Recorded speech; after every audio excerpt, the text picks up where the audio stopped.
Welcome to Season 4 of the M-W Tactical Podcast.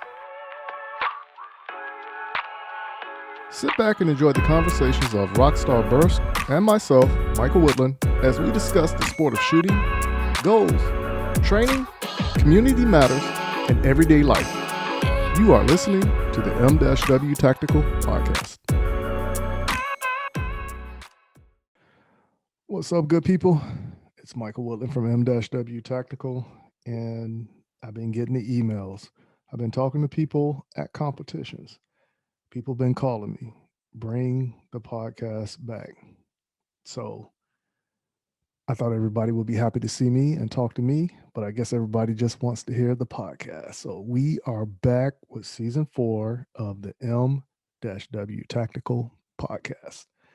And we made a few changes. My man Dave, he decided to take a break. He had to focus on some stuff personal. And at the same time, he is looking to win a national champion. So we don't want to stop him, roadblock him in any type of way. So we want to go ahead and give him a round of applause and get him to where he needs to be in the shooting world. But he also said that he was going to come back. So we just got to sit back and wait for him to be ready and come forward. Now, that leaves an open seat in the M-W Tactical Podcast. But don't fret. Don't worry. You just won't hear my voice for the next 30 to 45 minutes, maybe an hour every week. I was invited to this event in Tennessee, and I'm going to bring this person in. But first, before I do any type of talking about her, I'm going to do a cliffhanger right now. But here we are with Season 4, as we already stated beforehand, and the shooting season has progressed in so many type ways. More learning lessons than anything. And one thing I discovered in almost a year was something with my ammo. And we're going to be talking about that in the podcast. Probably not today, but one of the future podcasts coming up. But I just want to take the time today to talk about the co-host so we can get familiar with her. Yes, I said her, and see what she's all about and bring her into the M-W Tactical family, aka the Monster Crew. So first things first, I'm doing great. I was going through some stuff with shooting. I was practically about to give it up because I'm like, something is totally wrong here. But as I stated, we're going to talk about that in the future podcast. But we're going to go ahead and take this quick commercial break, and we're going to bring in this co-host and see what she is about. So stay in your seats, turn up the volumes. If you got headphones on, go ahead and adjust them, get some water, pop, whatever you need to do, and stay tuned. We'll be right back. Mental health and guns. At Walk the Talk America, we are working with both the mental health community and the gun industry. Created by a gun industry veteran, Walk the Talk America seeks to raise awareness and create change through suicide prevention and firearm safety without legislation. We strive to eliminate the prejudice that firearms and mental health face. For more information and to support Walk the Talk America, please visit walkthetalkamerica.org. JM4 Tactical has developed a state-of-the-art polymer holster that will quickly become your go-to holster. With high-quality Herman oak leather securely sewn to the interior of the molded outer bolt-on shell, your draw becomes silent and no more scratches up and down your firearm. When seconds count, you can rest assured that you will have the upper hand when you need it most. Whether you carry open or concealed, the Relic holster is available in 4 different models, fitting over hundreds of different style guns. The new reliable, easy, light, individual carry holster by JM4 Tactical. Order your Relic today at jm4tactical.com.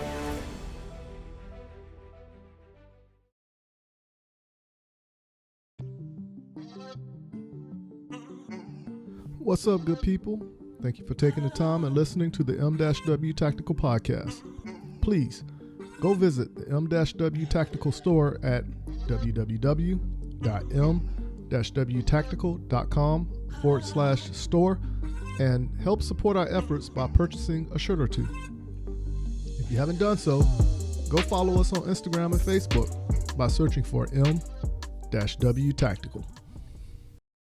Are you in the market to purchase your first or next firearm, but find the atmosphere of a gun store intimidating, crowded, or uninviting?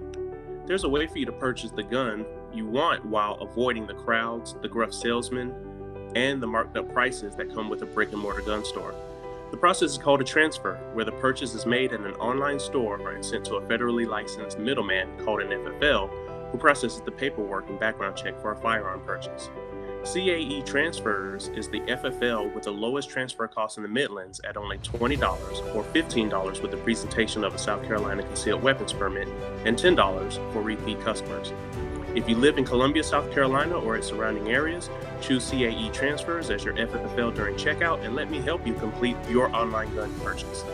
You can find and follow CAE Transfers online at Facebook, Twitter, and Instagram using @CAE Transfers. Thank you for your business, and I look forward to seeing you soon.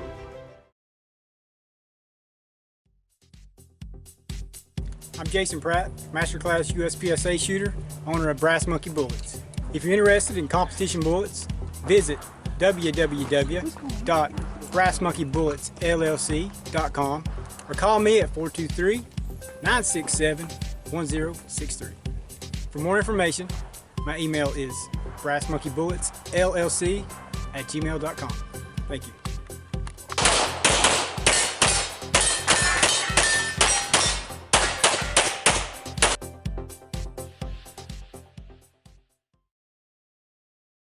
All right, we're back from our little break. And as I stated beforehand, we have a co-host, a new co-host for the M-W Tactical podcast. I was invited to this event out in Tennessee with my buddy MJ from MJ Firearms, and I was going around capturing some footage, and this person like motivated me just with her conversation. And I'm like, man, it's just amazing how you see how some people are driven to be in the path that they chose in life. But this person, I felt, has a great speaking voice, clearly states her opinions with no holdback. And I was like, yo, if anything, I got to get this person on the podcast. It just so happened, instead of doing an interview, I hit her up and stated, hey, you willing to be a co-host? And she was like, by all means, let's do it. So without further ado, we're going to run this person through the gauntlet. She goes by MJ. I call her Rockstar, but however she wants to be introduced, we're going to let her determine that. So without further ado, I want to introduce Rockstar to the M-W Tactical podcast. How's it going for you, Rockstar? It is going fantastic, Mike. How are you? I'm doing good. I'm doing very good. Had a great weekend. As I stated, I learned a bunch of stuff at the match that I felt was holding me back. And it was really one element that I overlooked. And like I said, I want to talk about that in the future podcast, but I was literally about to tap out of shooting because of that. And it was that big of a mental block for me because I'm like, how am I plateauing this hard and not moving forward? But I got through that this weekend. I figured it out with the help of somebody else who is going to come onto the podcast in a later show as well. And we're going to discuss that. And it's something so simple that I don't feel the mistake is on my behalf because I didn't get all the necessary material that I was supposed to get. But it's another hit or miss, but I'm just happy it was discovered. And now I got a new motivation fire up under me so I can push forward within the sport of competition shooting. You know, That's awesome. yeah. So I want you to tell everybody about you because we already done 3 seasons of the M-W Tactical podcast and people already know about me. And one thing I've always said, hey, I'm just a simple guy, ex-military, like to shoot firearms, like to talk to people, like to train, and just like to push myself to the limits, you know. So tell the good people out here in Podcastville who MJ, who I call Rockstar, which one do you prefer, MJ or Rockstar?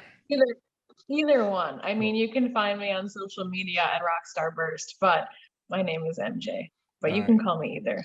Well, I'm gonna call you Rockstar because that's how I identified you since the first time I met you. All right, but tell I the love good it. people, who is Rockstar? Yeah, so I am a born and raised Wisconsin girl. So I reside in Milwaukee, and I spent my formative years here and lived in Milwaukee, well, Milwaukee and the surrounding areas until my like mid to late 20s. And then I kind of had this, I don't know, now I don't want to say midlife crisis, but a life crisis. And I said, I don't want to be that person that doesn't go out and see the world. And I don't want to stay in my hometown forever. And I just want to go do bigger, cooler things than what I'm doing right now. And I packed up my life and I moved 5 hours away from Milwaukee up to Minneapolis. And I spent 7 years up in the Twin Cities. And that was really a very kind of pinnacle part of my journey. I mean, there's a lot of stuff I can get into with my backstory, but really finding myself in Minnesota was a huge part of my journey. And through that, I got connected to some really awesome people who were very goal driven and very entrepreneurial, very business minded, and just kind of pushed me to be a better version of myself, which I was super appreciative of. And during that time up there, I got connected to a bunch of different groups, mainly like business networking and real estate, and I'll touch on all that in a minute. But it's also where I kind of started to really explore more things on social media. So I started following some really interesting influencers and kind of got plugged into, people like Maj Toure, and there was a couple other people who were just like very inspirational and kind of aligned with my views and my values. And it's interesting because while I was living up there is when all of the George Floyd, protests and riots and really everything. I mean, a lot of it was really good. A lot of it was not so good. But that was sort of a big part of, the last part of my time up in the Twin Cities. And while I was up there during kind of that, it was like kind of chaos for a while. And I mean, it still is not, the city has just changed quite a bit since I left. I actually moved back to Milwaukee in January. But out of all of that, I actually got to meet Maj in person. I met a couple other people, Antonia. They actually all came into the Twin Cities to really kind of be boots on the ground and help. And Antonia was awesome. I actually met up with her and we scrubbed spray paint off of walls and bus stops. And she was just such a humble human being to be connected to. Rob Smith was there. Just there's a lot of people like all happening. And through that, I got plugged into some really, really cool individuals. So I've kind of always been a freedom advocate, at least for, the later part of my 20s. I did kind of a big political mindset shift from being really fairly left-wing to, pretty right-wing to now I don't really identify with either political party. I probably skew. If you've ever taken that political compass test, I am in the bottom right quadrant. So I'm, I guess, technically a conservative libertarian. But anyway, through all of this, I've kind of just found other people who really stand for freedom, who stand for liberty, who stand for, America, who obviously want to see what's best for other people, who want to be empowered individuals, making the best decisions for their life without a whole lot of government interference. And that's kind of been my mission and my journey. So I actually met a gentleman named Argo in Milwaukee, and that was through an Homage event. And then Argo kind of opened me up to this whole other world of firearms. So I'm not a competition shooter by any means. To me, the Second Amendment is mainly a way of protecting our freedom. I think that obviously in my mind, the Constitution was written in order of importance. The First Amendment is the first one because it's the most important, and it's followed up very closely by the second one, which is also a very important amendment. So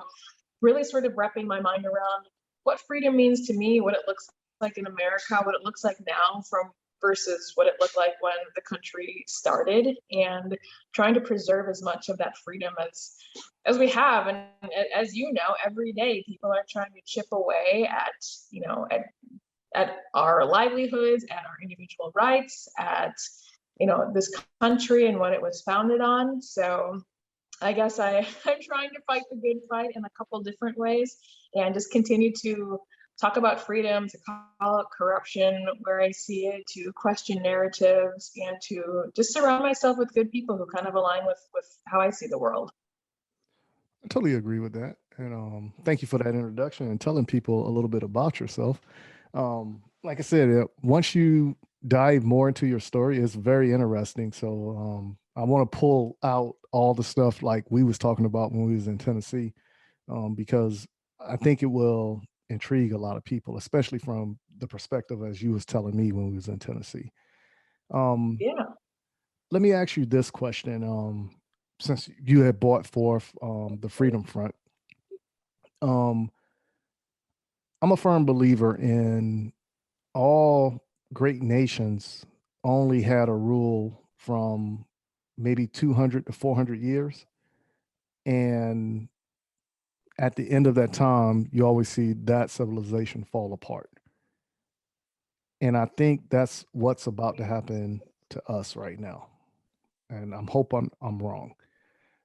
But what do you think will be a quick fix or a fix to a problem whereas people see the nation falling apart? That's a good question. And yeah, you're right. Most of the great empires haven't lasted all that long. I mean, you look at at where we started to where we are currently as a country, and sometimes I just wonder, how did we even get here? And I think there's a lot of things that are going on. Like if you look at I guess if you start with just all the information that we're consuming on a mass level, by and large, the media that we consume is not really pro-American anymore. There's a lot of things that bash America. We haven't celebrated our country on a large scale. I mean, yeah, we have our holidays and we have the 4th of July every year, but I mean, there hasn't been a great, American revival in any way, shape, or form, I guess you could say. You maybe saw inklings of that during the Tea Party movement before it was really kind of co-opted, but sort of getting that grassroots level of people getting excited about freedom and really kind of taking on this, this idea of big government. But I mean, a lot of it has to start at home, and I don't have kids, so I'm not raising up the next generation, but I think the people that are, they really need to get serious about what are the values that you're teaching your kids, and how are you instilling American values and American exceptionalism into them, because they're told every day that America is, a terrible country, and we were a bunch of colonizers, and everybody is racist, and all of these things, and it's just, there are aspects of it that's true, right? I mean, but you're going to have racists anywhere. It's not a uniquely American problem. Racists are, everywhere, kind of like, I don't know, pedophiles are everywhere. There's bad people everywhere. It's not a uniquely American situation. So, but to go back to that, I do think that we need to start figuring out what are the things that really make America great, and how are we embracing them, and how are we teaching other people to embrace them. I think the Constitution is one of the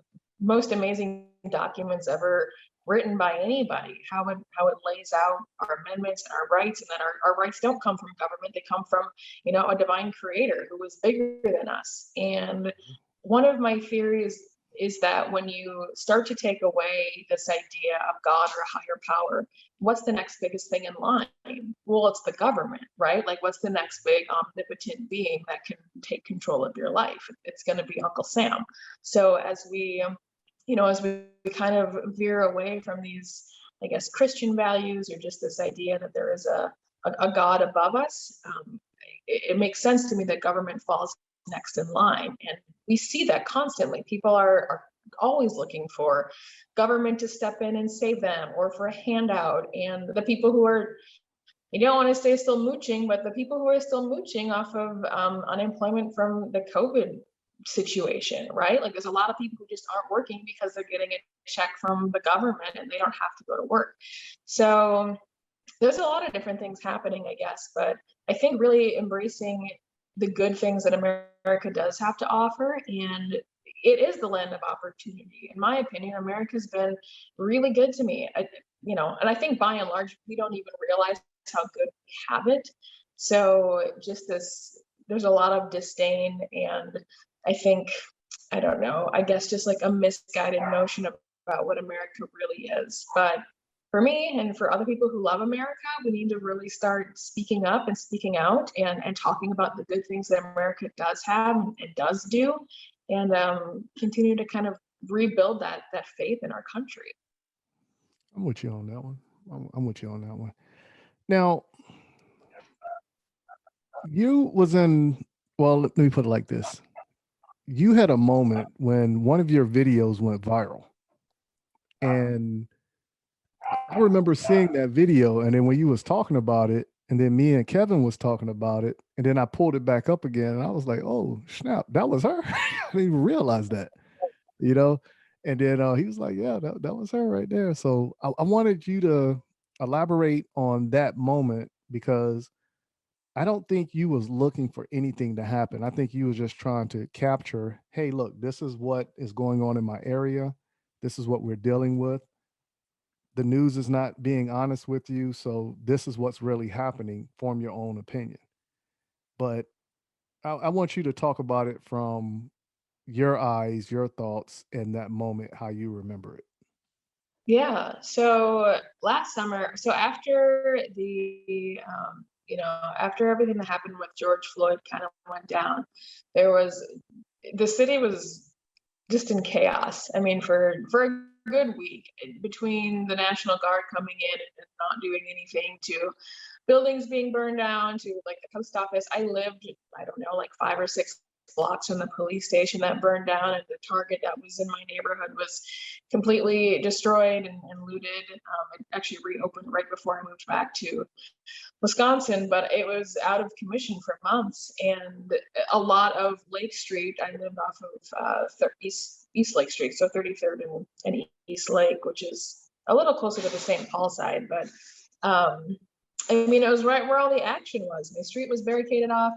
It was just very surreal. And I just started kind of walking around and recording what was going on in the neighborhood. And I was posting things on Instagram, and I don't have a big following. I'm not really about that. The people that I have and I talk to regularly, I really appreciate. But some of these people who are doing this day in and day out, I'll talk on that in a minute, but it's exhausting.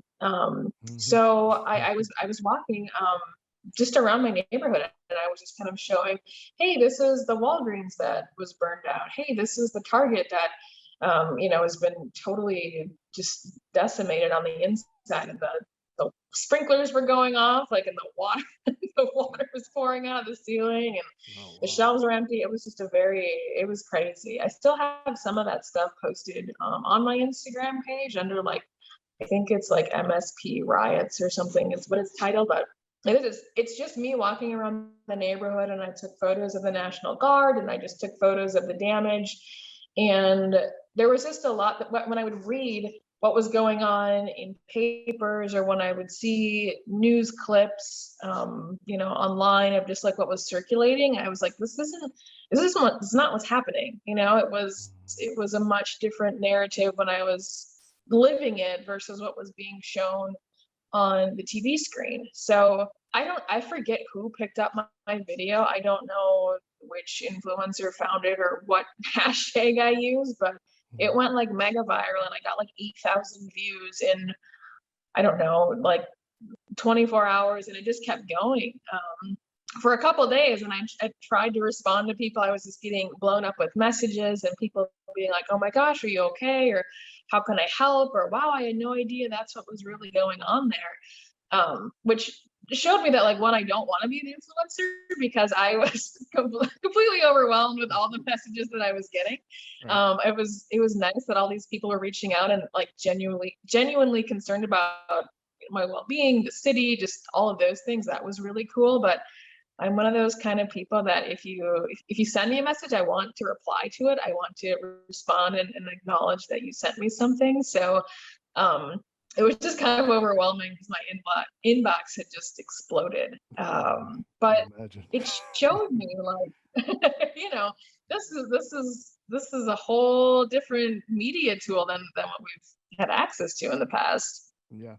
And that media tool is something that I believe big government is going to try to shut down, because it's going to alter their agenda they're trying to push, especially like when somebody says something. And one thing I hate is like when you go into a business and when you're talking to the people, you know what's going on. They try to talk down on you like you don't know what's going on. They do this day in and day out.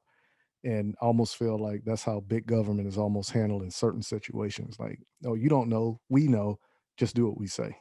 And I think it's going to come to a point whereas social media is going to be cut down to a point where you can only get out so much information, because we're at the beginning of everything. And at the same time, people are like, oh, hold on, we didn't know this, so let's pull the reins on this. Oh, let's pull the reins on that, and let's formulate what we got to do right there. And that's just how I look at it. But like I said, I got buddies that be like, yo, man, you're a conspiracy theorist. And I was like, okay, you'll say that until it really happens. But history repeats itself.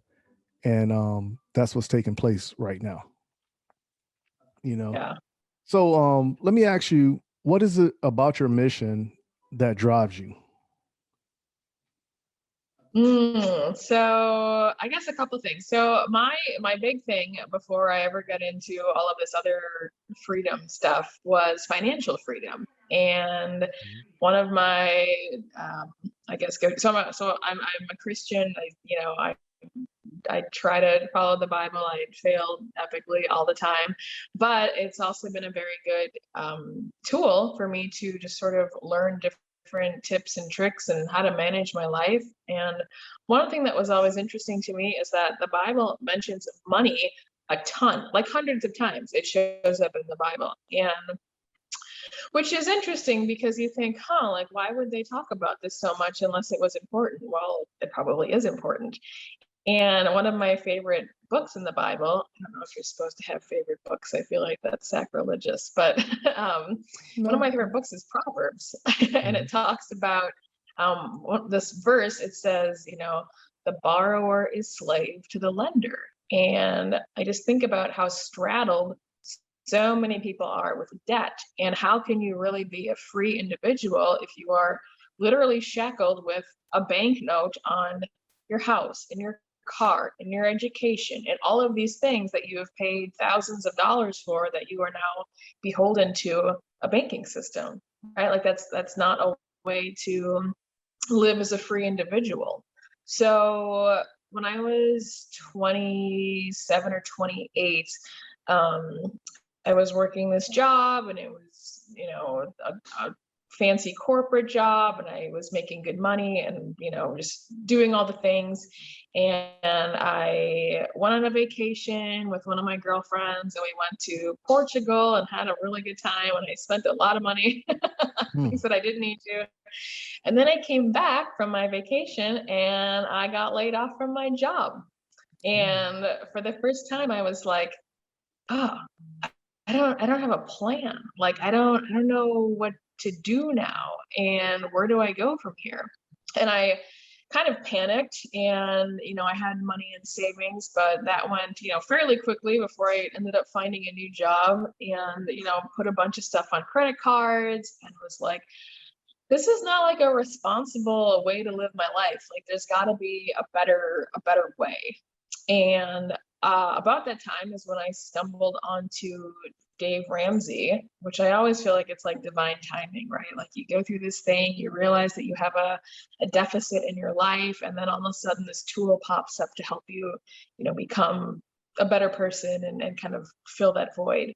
And so for several years, no, not several, many years, I followed the Dave Ramsey method of, budgeting and budgetary principles and getting my financial house in order and just learning how to manage money. And to me, that was one of the most, I guess, empowering things that, as an individual I could do for myself, and really kind of putting myself in this situation where, long term, I'm like, no, like, I don't want to answer to the bank. I don't want to be in a spot where, I'm being held hostage by whatever loan that I have outstanding. And so in learning how to do that and really learning how to budget and manage my own money, to me, that was a really big step in my freedom journey. So financial freedom is a big part of what I do. A couple of weeks ago, I spoke at a women's event and just walked through my budgeting practices and,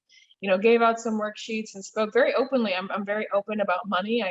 It's just a tool, right? To me, money is the same thing as a firearm, right? It can be used for good or it can be used for bad. But at the end of the day, it's just a tool to help you, do what you need to do with it. And I think that there's such a stigma around just finances in general, and to really try to break down those barriers and to be more open and transparent about how we spend our money, how we can make our money work for us, how we can budget and plan for the future, and work on investments and those sort of things. So that's kind of where my freedom journey started. It was really about financial freedom for me.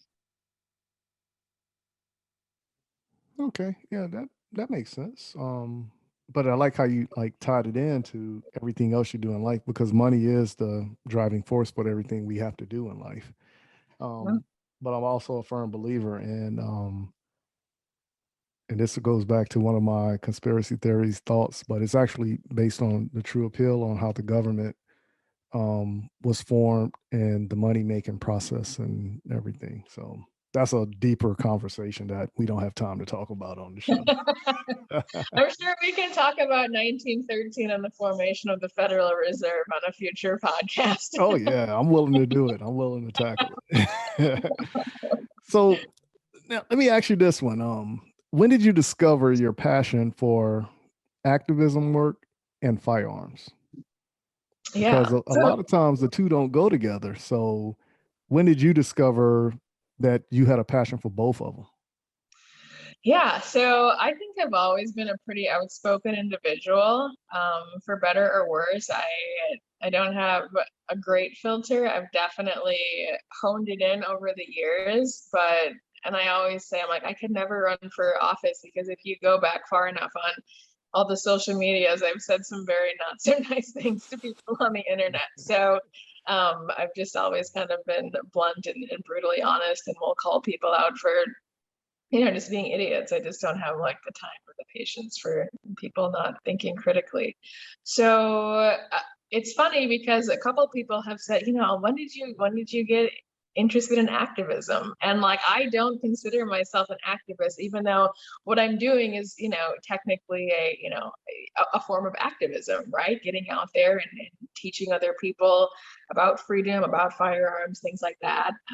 I'm not a certified instructor. I've thought about potentially doing something like that, but for me, it's just going to the range. And it's funny when you start. So one of my favorite quotes was, one of my mentors from years ago would always say this, and he said, if you start yourself on fire, people will come out of the woodwork to watch you burn. And I always thought that was so interesting, because it's both good and bad, right? Because someone on fire is going to draw attention, for better or worse, right? You're like, oh my gosh, like, what is that person doing? But when you start to kind of walk in your purpose and you start to really start living out actions that align with your words, people take notice, and then they think, I kind of want to be a part of what they're doing, or at least, maybe check it out, right? Because all of a sudden their curiosity is piqued and they're like, this is really interesting, and I want to learn more about it. So for me, it's really just started, posting photos. I got into shooting in like 2013. I was dating this guy who was a hunter, and I've dated a lot of hunters. So I'm in Wisconsin, like we shoot deer, and that's Everybody like a big hunts up there. Everyone's got a shotgun, everyone's shooting deer, which is good, because otherwise you hit them with your car. So like we need to like keep the herd.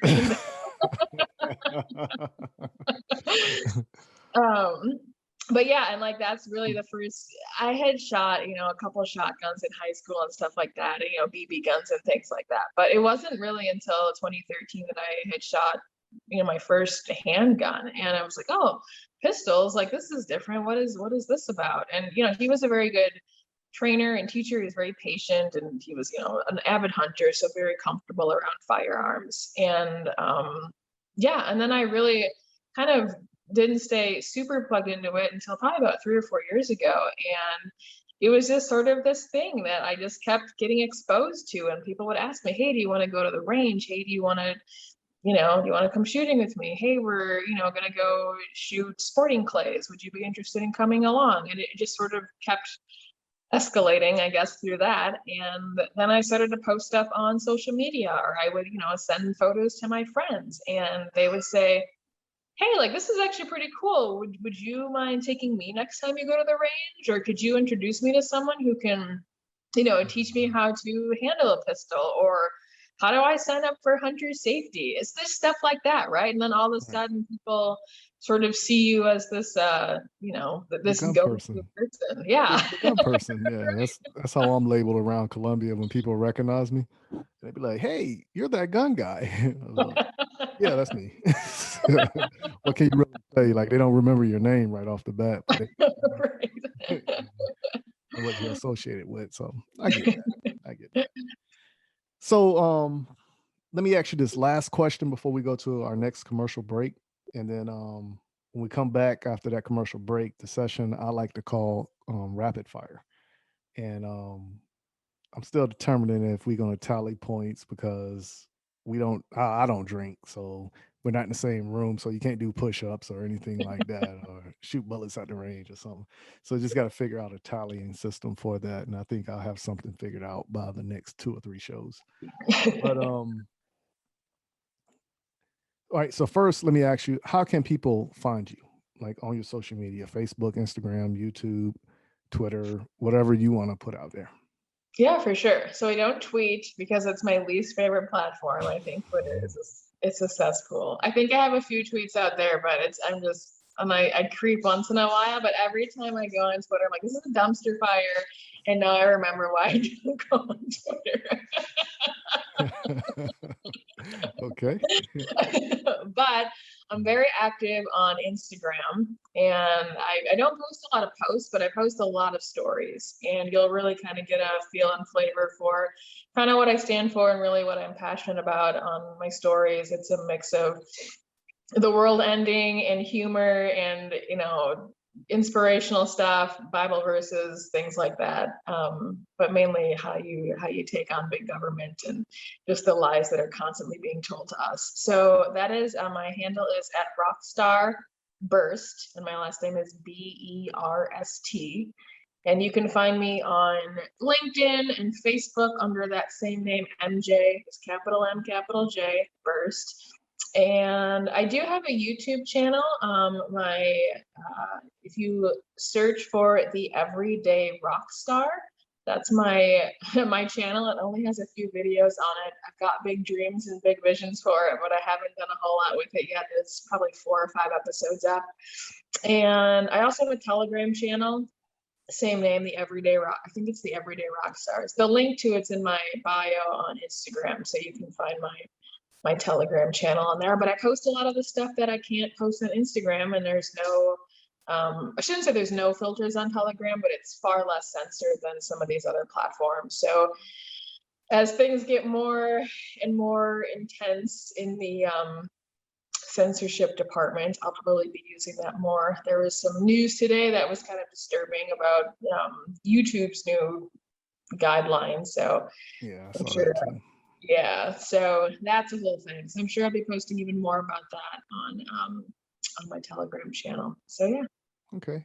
So for those of you who are new to the podcast, or you want to go ahead and follow Rockstar, all that information will be in the show notes. And at the same time, if you want to go ahead and follow M-W Tactical, you can look us up at M_W Tactical on all platforms. Facebook is M-W Tactical. YouTube is M-W Tactical, and Twitter at M_W Tactical. Instagram the same thing, and Twitter the same thing. And the only reason I do Twitter was because I was using it back like in the early, like 2015, 2012 or something like that. And it was all for business stuff. I could never figure it out.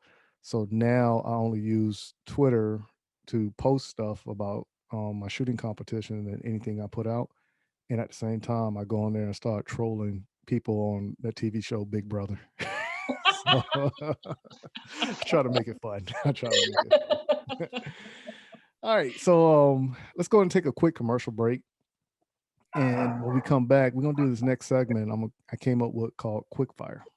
So it's just questions, and we're gonna explain the rules when we come back. All right, so everybody, please stay in your seats, turn the volumes up, and if you need a restroom break, please go do so. Grab your drinks, but we will be right back after this commercial break. Are you in the market to purchase your first or next firearm, but find the atmosphere of a gun store intimidating, crowded, or uninviting? There's a way for you to purchase the gun you want while avoiding the crowds, the gruff salesmen, and the marked up prices that come with a brick and mortar gun store.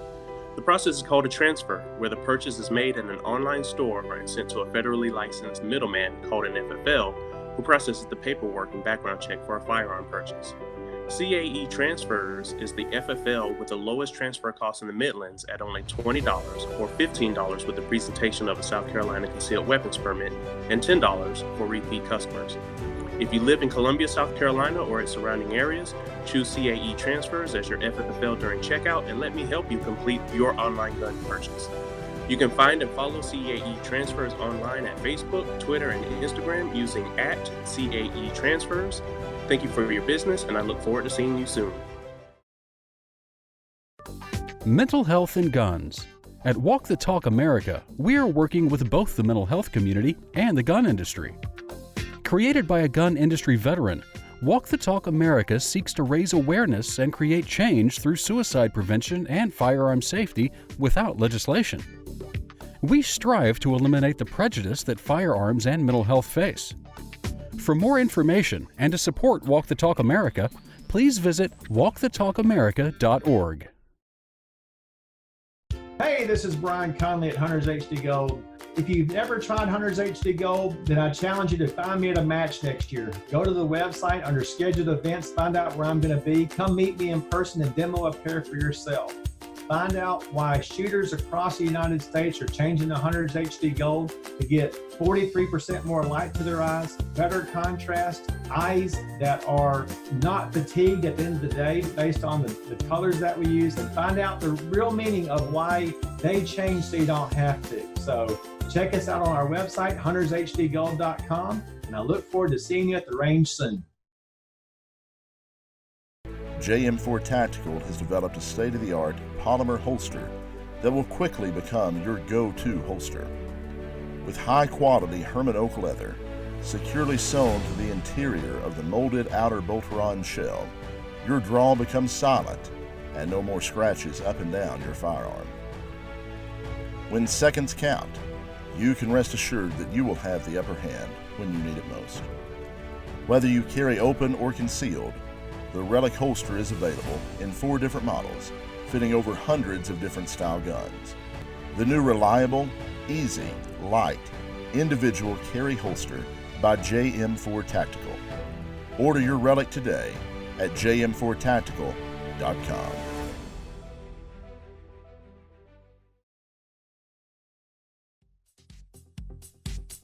I'm Jason Pratt, Masterclass USPSA shooter, owner of Brass Monkey Bullets. If you're interested in competition bullets, visit www.brassmonkeybulletsllc.com or call me at 423-967-1063. For more information, my email is brassmonkeybulletsllc@gmail.com. Thank you.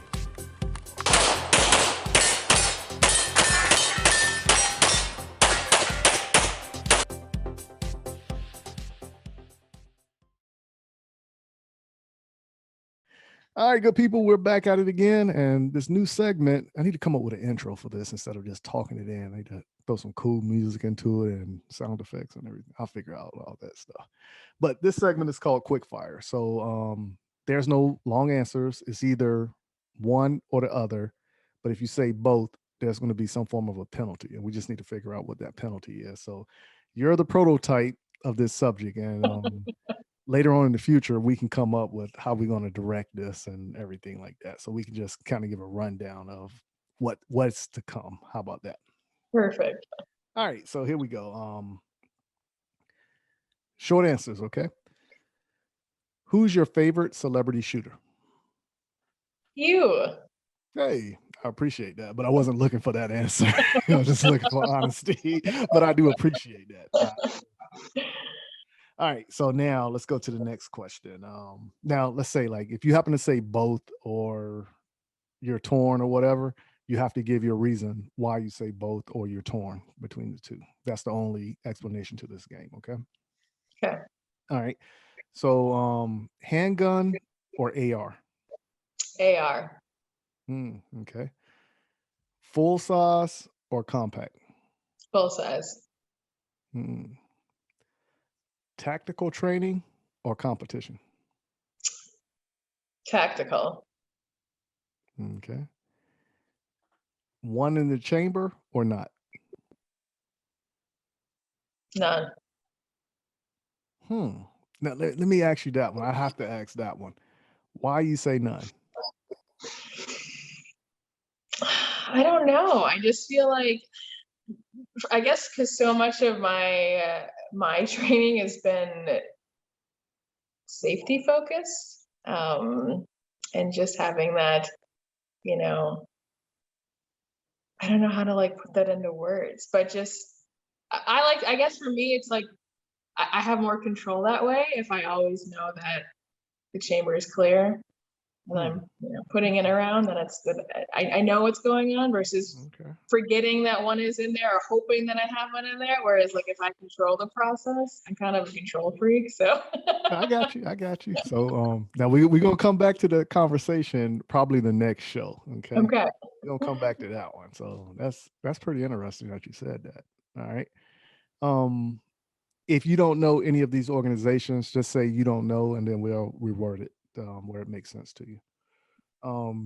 USPSA, IDPA, or Tactical Games? I don't know. Okay.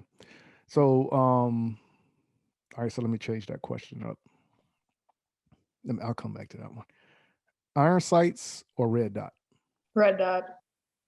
You said that one fast. I know. Well, mainly because I've trained more on red dot, so I'm way more comfortable. No, I got you. So, all right, so let's see. How can I change up USP? Okay, let me put it like this. The videos you see me doing competition shooting or tactical games. And tactical games is like you're shooting a rifle, a handgun, but you can carry like weights over a certain distance. You got to climb a tower, shoot at certain distance. It's like a fatigue course. It's like it really beats you up on the mental and physical to see how you stay within the realm of shooting that competition versus USPSA. I have enough time whereas I can walk the stages pretty much all day until it's time to shoot. And then I can formulate my plan. And then only stress on me is shooting it as fast as I can. And hopefully I don't have a malfunction with my firearm. So between those two, which one would you prefer to do? I'd probably what you do. I mean, okay, USPSA. Yeah, just I think there's a lot more, I guess. I understand the whole idea behind, the fatigue and really sort of, how are you handling under that kind of pressure? But I don't know, we got time to be tired. I already do so much stuff. I don't want to have hobbies that make me even more tired. Well, my whole thing is I want to do at least one tactical game a year. And I said I was going to start it last year, but COVID was the reason why, because of all the travel restrictions and you didn't know what you was walking into and all that. So that put a halt on that. Then you turn around and the ammo situation across the board put another damper on that. But there are still competitions going forward. And the only thing I've seen that a lot of people have done was reduced the round count, and they mitigated a lot of resources so they could still push forward with what they're doing. You know? Sure. So, but I'm going to tackle, I'll probably do it at least one time next year, do a tactical games next year as well. But I'm looking forward to that. But I like to push myself like that as well. But I think competition is the simulation for real life experience. That makes sense. So if you can do it in competition, you can definitely do it in real life. Yeah. It's just a gauge to see where you are under that stressor, Whereas when I first started doing competition shooting, outside of my ego getting involved, I was only using it as a training tool. Sure. But I'll tell the complete story when we actually talk about that moving forward. Whereas when I was doing this Homeland Security course, not force, and it was a shooting instructor course with Homeland Security. The instructor took us to a USPSA match. And I think it was USPSA. I don't think it was IDPA. And there was a lady there who was like 50 plus. She demolished everybody that was with us in that class. And I was like, how in the world? Because, I was the only Army guy. Me and my buddy named Mike, we were the only two Army guys there. Everybody else was Homeland Security. And we're like, man, this is what we do. We just got back from Iraq, Afghanistan. So yeah, we got this hands down. Right. The one thing we didn't account for is we both were infantry. And in an infantry unit, you're fighting with a squad of people. So you're only moving as fast as your weakest person. Sure. Because you can't just leave people. So you got to move as a group in an organized manner. That was the one thing we didn't focus on, or that we put into our equation. We just, okay, we can do this. Right. But when you shoot individually, it's a totally different game than shooting with 8 other people on your squad and managing your squad leader or team leader. And that old lady demolished us. And I was like, holy cow. So I was like, yo, I got to get into this. I got to figure this out. I dove in head first. And at first, people wasn't willing to help me. But then I ran into a group of people that were good people that decided to help me out. And then I started using it for just a learning tool, because getting out of the military, I was trying to keep my life in line with as much as the military as possible. Sure. Because you got to remember, I went into the military when I was 18, 19 years old. So that's all I really know. So shooting was something I did all the time in the military. Exercising was something I did all the time in the military. So I try to keep my life in line with what I know worked for me. And later on, I got the competition bug because I'm a very competitive person. And the competition aspect just pushed me deeper into the sport to get better, to reach this goal of getting this rating or whatever the case may be. So that's the portion I'm at now with the numbers, the dynamics of the sports and everything pushing forward. That's awesome. Yeah, we could talk about all that later. All right, so we're gonna go ahead and conclude right now because I think that's enough of the introductory of Rockstar to the M-W Tactical Podcast. And I think we're gonna have interesting conversations because you're actually somebody who, when I talk with, you don't hold back. And I do appreciate that, how some people try to hold back or try to give you the book answer. You just rattle out whatever comes to your mind and you don't care if you're politically correct or not. And I really do appreciate that. But I know a lot of people do that as well because it brings forth honest conversation. And you're like, I don't care if I hurt your feelings or not, which I don't care if people hurt my feelings, but I think that's how you learn as a group of people, through conversation like that as well. Yeah. But I'm never too big, proud, or whatever, however you want to look at it, to say, hey, that's the wrong way of thinking. I need to understand why you think like that, because probably more people think like that. And that's part of America. We got to figure out how to interject ourselves within each other. Right. At least to move forward, at least. So, but I want to welcome you to the M-W Tactical Podcast and thank you for taking on the duties of being in the co-host seat. And I hope you learn as much about competition shooting and the aspect of training as much as I will learn from you the aspect of activism work. You know, I'm super excited to be here, and thank you for the opportunity. And I'm excited just to have a lot of great conversations. I think we're gonna cover a lot of topics, and yeah, just we'll just watch society collapse in real time. It's totally fine. hey, that's it right there. And then come up with a perfect solution of how we can glue it all back together. Right? All right. So once again, if you want to follow me on social media, head on over to YouTube and Facebook and look up M-W Tactical. If you're on Instagram, Twitter, or TikTok, go to @M_W Tactical. If you want to email us, email info@M-W Tactical. Or if you're looking for some training or you want us to come to one of your events, please give us a call at 803-250-1256. Now I will leave Rockstar to give her social media outlet.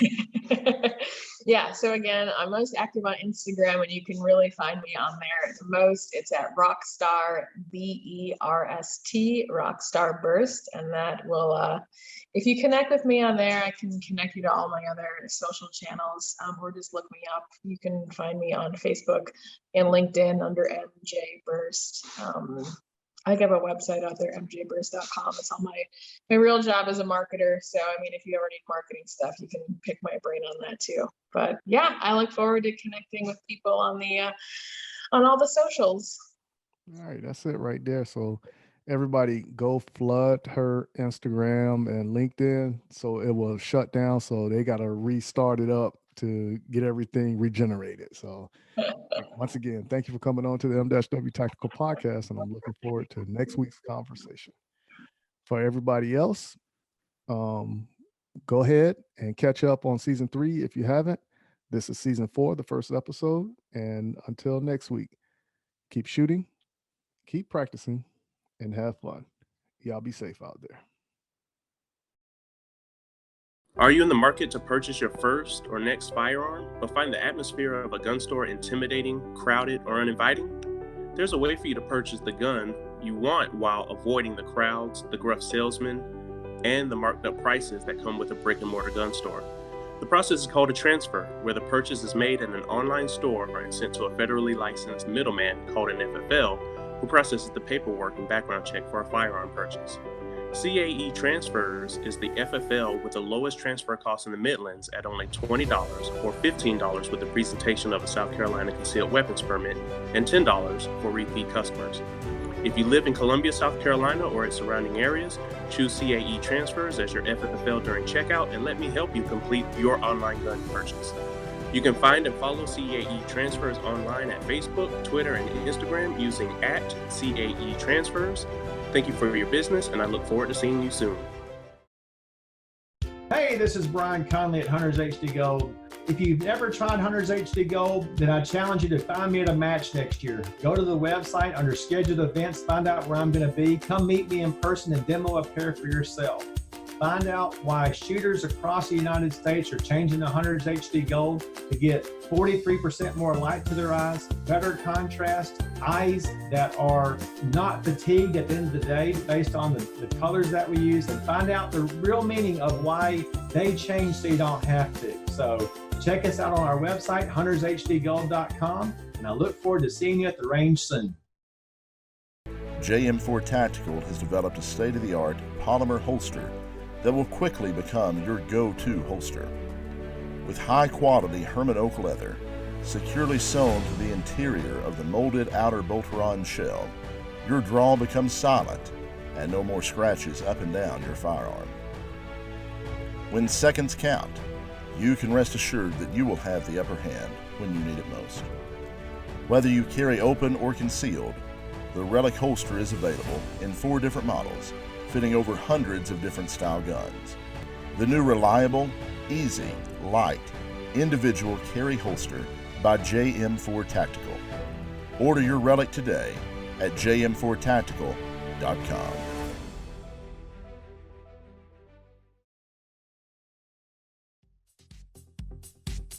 I'm Jason Pratt, Masterclass USPSA shooter, owner of Brass Monkey Bullets.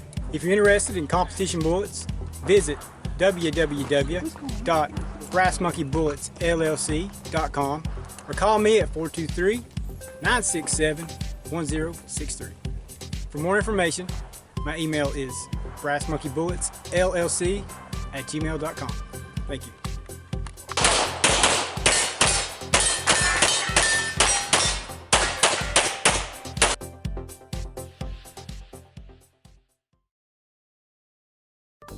Mental health and guns.